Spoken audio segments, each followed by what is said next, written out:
એક વાત ચોક્કસ છે કે જે વાત અમે સમાજ સુધી પહોંચાડવા માટે તત્પર છીએ, પહોંચાડવાનો પ્રયત્ન કરીએ છીએ, તે વાસ્તવિકતા સમાજના ઘર સુધી હજી પહોંચી નથી. બંધારણમાં જે હક અધિકારો આપ્યા છે, સમાનતાની વાત કરી છે, સમાન અવસરની વાત કરી છે, તે બાબતે એક પણ જાતનું નોલેજ આપણા સમાજના છેવાડાના ઘર સુધી નથી. ગુજરાતમાં ઘણા બધા એવા ગામો છે જ્યાં કોળી સમાજની સૌથી વધારે વસ્તી છે, ઓબી સમાજની સૌથી વધારે વસ્તી છે. જે વાસ્તવિકતા તેના સુધી પહોંચવી જોઈએ તે હજી સુધી પહોંચી નથી. બંધારણીય બાબતોથી જો જાણકાર નહીં થાય તો આ જ રીતે સૌથી વધુ બહોળો સમાજ આ કોળી સમાજ છે, તેના મતનો ઉપયોગ થતો જશે.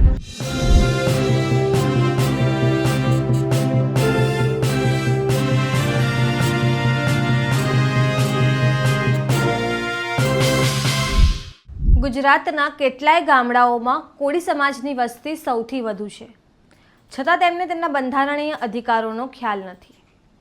કોળી સમાજને પાછળ રાખવાનું ષડયંત્ર ચાલી રહ્યું છે. આ વાત કહી છે કોળી સમાજના આગેવાન ચિરાગ ઝાલાએ. નમસ્કાર, હું છું ચંદ્રિકા પુત્રી નિરાલી.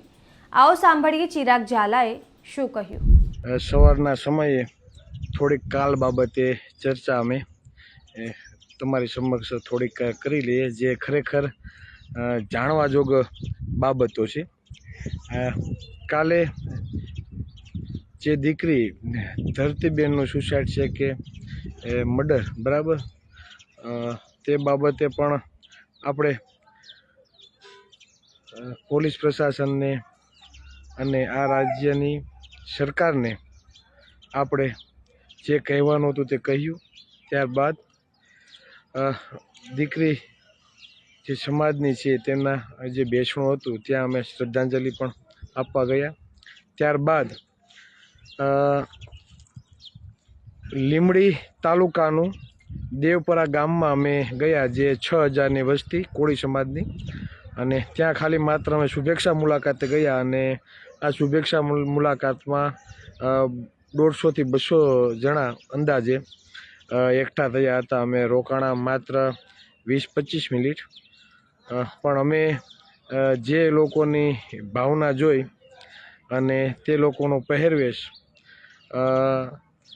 અમે ત્યાં ગયા એટલે એક વાત ચોક્કસ છે કે જે વાત અમે સમાજ સુધી પહોંચાડવા માટે તત્પર છીએ, પહોંચાડવાનો પ્રયત્ન કરીએ છીએ, તે વાસ્તવિકતા સમાજના ઘર સુધી હજી પહોંચી નથી. હજી પણ કેટલા એવા ગામો છે જ્યાં કોળી સમાજ સૌથી વધારે વસવાટ કરે છે, પણ વાસ્તવિકતા, આરક્ષણ, તમારી નોકરીઓ, તમારી બજેટ, બંધારણમાં જે હક અધિકારો આપ્યા છે, સમાનતાની વાત કરી છે, સમાન અવસરની વાત કરી છે, તે બાબતે એક પણ જાતનું નોલેજ આપણા સમાજના છેવાડાના ઘર સુધી નથી. ત્યારબાદ અમે રાત્રે 10:30 વાગે મૂળી તાલુકાનું છેવાડાનું ગામ છે દાધોડિયા, ત્યાં અમે ગયા અને ત્યાં અમે જે પહેરવેશ જોયો, ત્યાંના જે વડીલો હતા તેનો પહેરવેશ, ચોયણી અને જે આપણે છટ કહીએ, બરાબર, ખુલતો, અને અંદર ગંજીમાં વચ્ચે ફાર્યું બાંધેલું હોય. અને બીજી જે મને જે અચરજ લાગ્યું, દરેકના હાથમાં કડું હતું. જેમ માલધારી ભાઈઓ જેમ કડા પહેરે છે, બરાબર, તેમ બધા ભાઈઓના હાથમાં કડા હતા. અને ખંભે લાલ કલર અને બ્લુ કલરની આપણે ઓલી બાંધણી આવે ને તે ટાઈપ, એને શું કહે, લુંગી, એ લોકો લુંગી કહેતા હતા, તે હતું. એટલે એમાં પહેરવેશ મેં પહેલી વખત આ જોયું, હાથમાં કડા અને જે પહેરવેશ છે. એટલે ઘેડ પંથકમાં જઈએ તો ત્યાં પણ પહેરવેશ અલગ છે, તમે ઉના બાજુ જાઓ ત્યાં પણ પહેરવેશ અલગ. એટલે જે વિસ્તાર, અલગ અલગ વિસ્તારમાં તમે જાઓ, અલગ અલગ પ્રાંતમાં જાઓ, એટલે બોલી અને પહેરવેશમાં ઘણો બધો ફેરફાર જોવા મળે છે. અને ખાસ કરીને આ પહેરવેશ જે મોટી ઉંમરના વડીલો હતા, માવતર સમાન, તેનો આ મુખ્ય પહેરવેશ હતો. યુવાનો જે રીતે આપણે નોર્મલ કપડાં પહેરીએ તે જ, અને હાથમાં કડા. એટલે હાથમાં આપણે અત્યાર લગી મનમાં એવું હોય કે માલધારી સમાજના જે આપણા ભાઈઓ છે તે જ હાથમાં કડા પહેરે છે, પણ નહીં. તમે આ સુરેન્દ્રનગર ને થાન બાજુ મૂળી બાજુનો જે વિસ્તાર હતો ત્યાં બધા યુવાનો હોય કે વડીલો હોય બધાના હાથમાં કડા હતા ચાંદીના, બરાબર.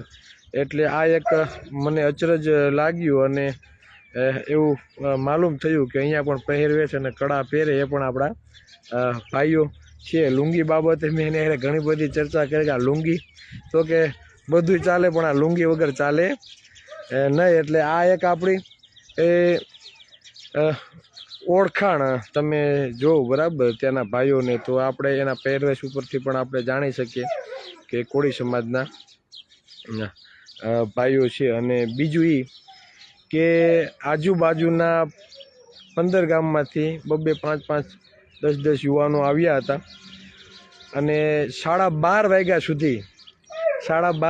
સુધી આ સભામાંથી કોઈએ જવાનું નામ ના લીધું, બરાબર. એટલે બહુ આનંદની વાત છે અને બહુ પ્રેમ, બહુ સહકાર મળ્યો છે. અને તે જ ગામમાં બંધારણીય જે પણ જોગવાઈઓ છે, બંધારણીય જે પણ બાબતો છે, સમાનની સમાનતા, સમાન અવસર, બજેટની બાબત હોય, નોકરીમાં તમને કઈ રીતે ગેરરીતિઓ થાય છે, આવી એક પણ બાબતની નોલેજ તે સમુદાય, તે સમાજ પાસે ન હતી, તે ગામડાના છેવાડાના વ્યક્તિ પાસે પણ ના હતી. એટલે આનાથી એક પ્રતીત થાય કે ઘણા એવા ગુજરાતમાં ઘણા બધા એવા ગામો છે જ્યાં કોળી સમાજની સૌથી વધારે વસ્તી છે, ઓબી સમાજની સૌથી વધારે વસ્તી છે. જે વાસ્તવિકતા તેના સુધી પહોંચવી જોઈએ તે હજી સુધી પહોંચી નથી. એટલે અમારો પ્રયત્ન એ છે કે સમાજને વાસ્તવિકતા પહોંચે, બરાબર, તેવો પ્રયાસ કરવો. અને તે જ મિટિંગમાં 15થી વધુ ગામના લોકો અમારી સાથે જોડાણા. એટલે અમારા માટે ખૂબ જ આનંદની વાત કહેવાય ને, સમાજ માટે પણ ખૂબ આનંદની વાત કહેવાય. અને અમે જે વાત તેમને રજૂ કરી, હજી સુધીમાં કોઈ બી આગેવાન હોય, કોઈ બી સામાજિક નેતા હોય, બરાબર, હજી સુધીમાં આવી વાત ખુલીને કોઈ કહી નથી. ત્યાંના જ લોકોએ અમને એવું કીધું કે ચિરાગભાઈ, તમે જે વાત કરી છે, અહીંયા આવેલા જે આગેવાનોએ જે વાતો રજૂ કરી છે, તે હજી સુધીમાં એક પણ વ્યક્તિએ, બરાબર, હજી સુધીમાં આ વાત કોઈ અહીંયા આવીને કીધી નથી. એટલે સમાજને વાસ્તવિકતાથી વાકેફ કરવું એ ખૂબ જ જરૂરી છે. અને જ્યાં સુધી તેના મૂળભૂત સમસ્યા અને મૂળભૂત હક અધિકારો, બંધારણીય બાબતોથી જો જાણકાર નહીં થાય તો આ જ રીતે સૌથી વધુ બહોળો સમાજ આ કોળી સમાજ છે, તેના મતનો ઉપયોગ થતો જશે, તેના ટેક્સનો પણ ઉપયોગ થતો જશે. શરૂઆતમાં જ અમને એટલી ખૂબ જ સુંદર મજાનો બધા મિત્રો પાસેથી પ્રતિસાદ, સહકાર મળી રહ્યો છે. અને હવે અમે જઈશું લીંબડીમાં મિટિંગ છે ત્યાં, અને ત્યાંથી અમે જઈશું બરવાડ, અને સાંજે અમે ભાવનગર બાજુ પ્રયાણ કરશું. બસ વધારે વાત નહીં કહેતા, આજે મને લાગ્યું કે તે બાબતે મારે થોડીક ચર્ચા કરવી જોઈએ, કેમ કે અમારા માટે એ વિસ્તાર છે જ નવો હતો. બધા લોકો ઓળખતા હતા, પણ અમે પહેલી વખત આ મૂળી તાલુકાના છેવાડા ગામ સુધી અમે પહોંચ્યા છીએ. એટલે જે બાબત મને કંઈ જે લાગ્યું છે તે તમારી સામે મૂકવાનો મેં પ્રયત્ન કર્યો છે. બસ આ જ રીતે બધા સપોર્ટ આપતા રહો, બરાબર. જે જાતિવાદી લોકો છે, જે દુશ્મનો છે, આપણા હક અધિકારો છીનવી રહ્યા છે, આપણી નોકરીઓ છીનવી રહ્યા છે, આપણે વધુમાં વધુ પછાત રાખવાનો જે ષડયંત્ર, જે પ્રયાસો થઈ રહ્યા છે, તેને ડામવા માટે આપણી એકતા ખૂબ જ જરૂરી છે. આ કોઈ એના વિરોધમાં નહીં, બરાબર. આપણા સમાજના એક પણ આગેવાન આપણા વિરોધ નથી, આપણા દુશ્મન નથી, બરાબર. એટલે દરેક સમાજના યુવાનોને, દરેક સમાજના સંગઠનોને સાથે રાખી આપણે આ મુહિમ ચલાવવાની છે અને દુશ્મનો સામે લડવાનું છે અંદરો અંદર નહીં. એટલે ખાસ જે પણ કદાચ અમારા વિરોધી હોય તેને પણ હું વિનંતી કરું છું કે ભાઈ, તમે અમારા દુશ્મન નથી ને હું તમારો દુશ્મન કદાચ તમે ગણતા હશો, પણ અમારા દુશ્મન તો એ લોકો છે જે આ લોકોને, આપણા સમાજના લોકોને વધુમાં વધુ પછાત રાખવાનો અને મૂળભૂત અધિકારોથી જે વાકેફ રાખવાનો પ્રયત્ન કરી રહ્યા છે તે લોકો છે. એટલે બસ વધારે વાત નહીં કહેતા, આગળ આપણે મળીશું અને ફરી પાછા કંઈક એવી વાત સાથે આપણે મળશું. જય સંવિધાન, જય ભારત, જય કોળી સમાજ. તો જેમ તમે ચિરાગ ઝાલાની વાત સાંભળી, તમે તેમની વાતથી કેટલા સહેમત છો, શું વિચારો છો, કમેન્ટ કરીને જણાવો. અત્યાર માટે બસ આટલું જ. સમાચારને લગતી વધુ અપડેટ્સ માટે અમારી વેબસાઇટ www.gujaratplus.in પર પણ માહિતી મેળવી શકો છો. ધન્યવાદ.